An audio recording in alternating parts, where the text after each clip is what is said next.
The Castle of Otranto is a Gothic novel written by Horace Walpole, first published in 1764. It is widely considered the first Gothic novel and is known for its supernatural elements, dramatic twists and turns, and gloomy atmosphere. The novel is set in the Castle of Otranto, a fictional castle in Italy. The story begins on the day of the wedding of Conrad, the son of the castle's lord Manfred, to Isabella.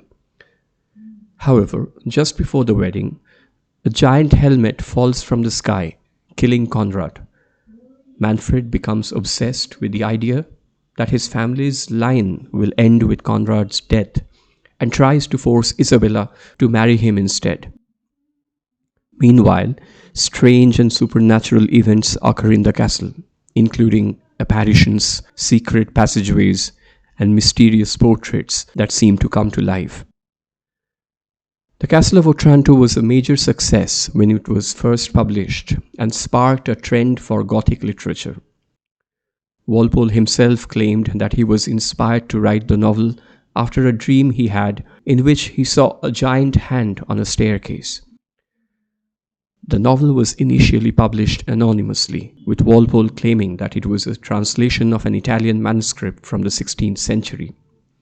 However, he later revealed that he had written the novel himself. The Castle of Otranto has had a lasting impact on literature and popular culture. It is credited with establishing many of the conventions of Gothic literature, such as the use of supernatural elements, suspense, and horror. The novel has been adapted numerous times for stage, film, and television, and its influence can be seen in the work of writers such as Edgar Allan Poe and Mary Shelley. The novel is widely considered to be the first Gothic novel, and as such, it contains many of the elements that have become associated with the genre.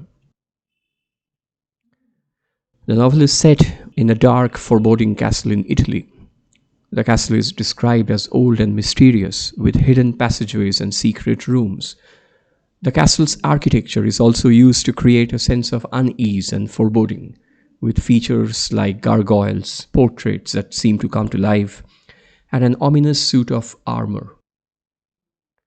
It has a gloomy, foreboding atmosphere. The setting, as well as the supernatural elements of the story, create a sense of unease and mystery. The characters are often alone in dark, shadowy spaces, which adds to the feeling of isolation and impending danger. It is full of supernatural elements, such as ghosts, apparitions, and mysterious voices. And these supernatural elements are often used to create suspense and add to the sense of foreboding. The novel also features a dramatic love triangle between the characters of Manfred, his wife, and his son's fiancée. The romantic elements of the story are often over the top and melodramatic, with characters fainting and weeping in despair. It contains elements of the sublime, which is a feeling of awe and terror inspired by the power of nature or the supernatural.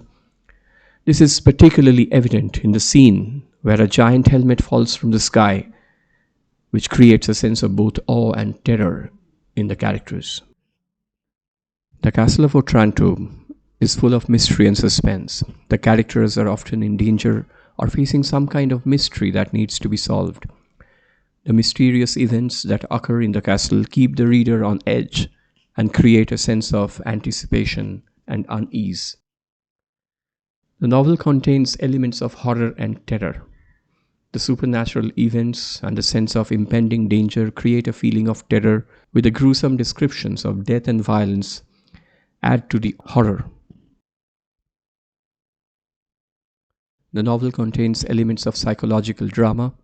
The characters are often tormented by their own thoughts and fears, and their internal struggles add to the tension and drama of the story. The castle and its inhabitants are in a state of decay and decline. The castle is falling apart, and the characters are haunted by their own mortality. This theme of decay and death adds to the Gothic atmosphere of the novel. It contains elements of both the sublime and the grotesque. The grotesque is a literary device that involves a combination of the beautiful and the ugly, the normal and the abnormal.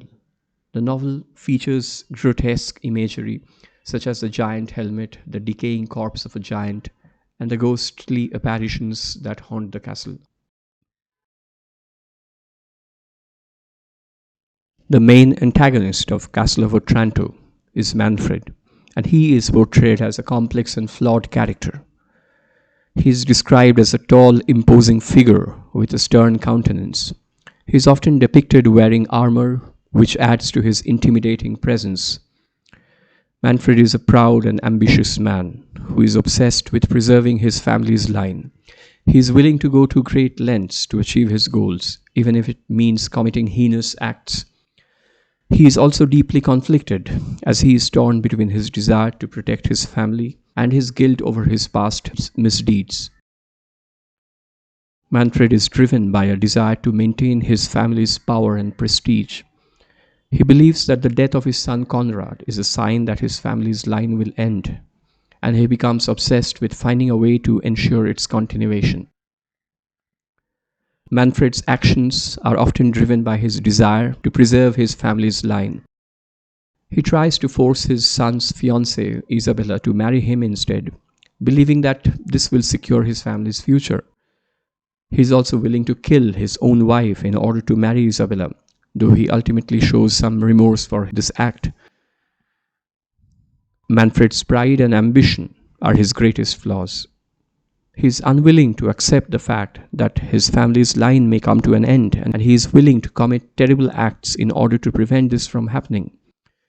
His actions ultimately lead to his downfall, as he is consumed by guilt and regret. Manfred is thus a complex and tragic character. His motivations and actions are driven by his desire to preserve his family's line, but his flaws ultimately lead to his downfall. His character is a key part of the Castle of Otranto, and his presence adds to the novel's atmosphere of intrigue and foreboding.